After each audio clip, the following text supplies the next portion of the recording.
The gun was an offering. Kevin heard about it around midnight on a May evening. He'd gone to the corner store to buy a single cigarette and was heading back to his high-rise in a housing project in Brownsville, a neighborhood in the middle of Brooklyn. The people he'd grown up with were often out at night, and he saw a knot of them, young men around his age, 20, hanging out by a pair of green benches in a grassy spot near his building. As they swapped greetings, Kevin's friend Mason flicked his eyes at a plastic shopping bag on the ground, lying there like a piece of trash. "We got the John," he said. John could stand for a lot of things, a pair of shoes, a person. But Kevin knew exactly what Mason meant. There was a gun in that bag. "I know things are crazy for y'all here," Mason said. "So I got this for you." The police were a frequent presence around the projects, so no one picked up the bag or asked to see the gun. Kevin said his goodbyes and started walking away in the alert and fluid way he had, shoulders back and arms swinging, tall and lean and young, his hair pulled back in a ponytail, and his gray hoodie sweatshirt zipped. Always aware of where he was, but trying not to look over his shoulder. It was important not to look skittish. Not around his friends, and not if the police were watching. But Kevin also didn't want to hang around with a weapon lying at his feet. He didn't want the trouble a gun brought. Kevin's housing project, a cluster of brick buildings, was one of 18 in Brownsville, making the neighborhood one of the densest concentrations of public housing in the country, with more than 60,000 people packed into 1.2 square miles.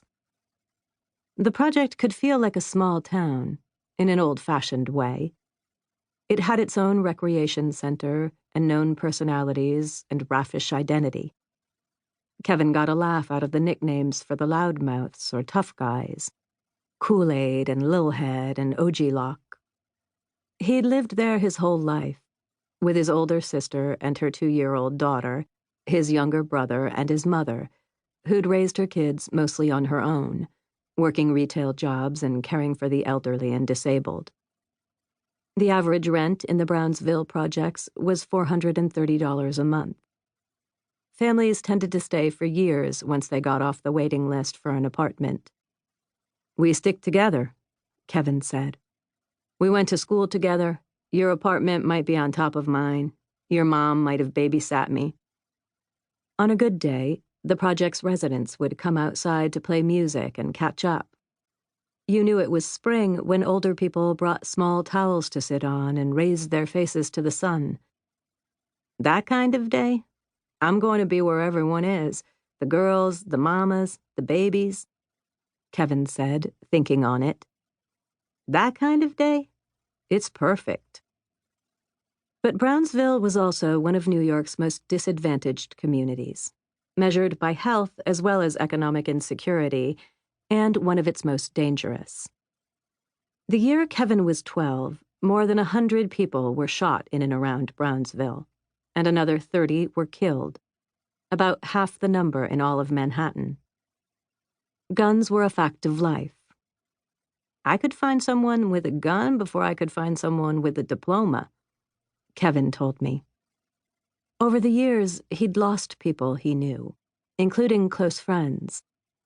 The beefing wasn't mainly between the gangs with well-known names, like the Bloods or the Crips. They existed, but their presence in the neighborhood was fading. More trouble came from menacing rivalries that pitted groups in the projects against their peers in other projects. The conflicts and alliances shifted. But there was one other project in particular that was the main foe of Kevin and his friends. Kevin's father lived in the rival development. He'd moved back in with Kevin's grandmother when he and Kevin's mother split up, back when their children were young. Kevin's dad paid child support regularly, and they talked once in a while. But Kevin hadn't gone over to see him in years. One day, standing on the street outside his building, he gestured toward the windows of his grandmother's apartment, visible a couple of blocks away above the trees. "I can't remember what the inside of my Nana's crib looks like," he said. The battle lines between the projects were drawn when Kevin's father was growing up, when established gangs fought over territory so they could sell drugs. Kevin didn't know why, and it didn't really matter how the trouble started back in the day. Fresh insults piled on top of old grudges. The reason for a fight or even a shooting could be minor, disrespecting someone on social media or flirting with his girlfriend. Kevin found it disturbing. Most people he knew did. But that wasn't the same as knowing how to end it. There was too much bad blood. He'd learned you could defend a place and your people in it, yet at the same time wish you were anywhere else.